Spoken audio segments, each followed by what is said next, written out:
শীতের দিনে আজ সারাদিন কি খেলাম সেটা আপনাদের সাথে একটু একটু করে শেয়ার করব। আজ সকালে খেয়েছিলাম গরম গরম খিচুড়ির সাথে গরুর মাংস। এই গরম গরম খিচুড়িটা খেতে দারুণ হয়েছিল, মাশাআল্লাহ অনেক মজা হয়েছিল, অনেক টেস্ট হয়েছিল। দুপুরে খেয়েছিলাম গরম গরম এই যে ভুড়ি ভাজিটা, খেতে অনেক মজা হয়েছিল। আর এই ভুড়ি ভাজির টেস্টটা অনেক মজা ছিল এবং অনেক খেতে ভালো লাগছিল, মাশাআল্লাহ। আসলে শীতের সময় গরম গরম খাবার খেতে অনেক মজা লাগে, আর গরম গরম খেতেও ভালো লাগে। শীতের সময় ঠান্ডা জিনিস খেতে ভালো লাগে না। এরপরে আমরা খেয়েছিলাম কচুরলতি, চিংড়ি মাছ দিয়ে রান্না করেছিলাম, সেটাও খেয়েছিলাম। আর এই কচুরলতি চিংড়ি মাছের তরকারিটা আমাদের বাড়িতে সবার খুব প্রিয়, আর সবাই খুব মজা করেই খায়। আর এই রান্নাটা অনেক মজা হয়েছিল, মাশাআল্লাহ। আসলে সবগুলো তরকারি অনেক মজা হয়েছিল এবং গরম গরম খেতেও খুব ভালো লাগছিল। শীতের সময় গরম গরম ভাতের সাথে যে কোনো তরকারি খেতে ভালো লাগে।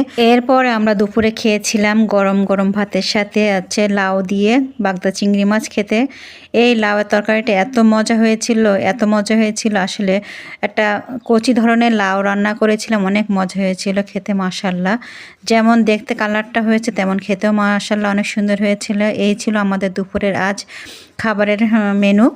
সকালে আর দুপুরে এই খেয়েছিলাম আজ মজার মজার তরকারি। আমার তো খুব ভালো লাগে এসব তরকারিতে ভাত খেতে। এবং বিকালে খেয়েছিলাম চিতাই পিঠা, এটা হচ্ছে দুধ চিতাই। এটা হচ্ছে শীতের সময় খেতে অনেক মজা লাগে।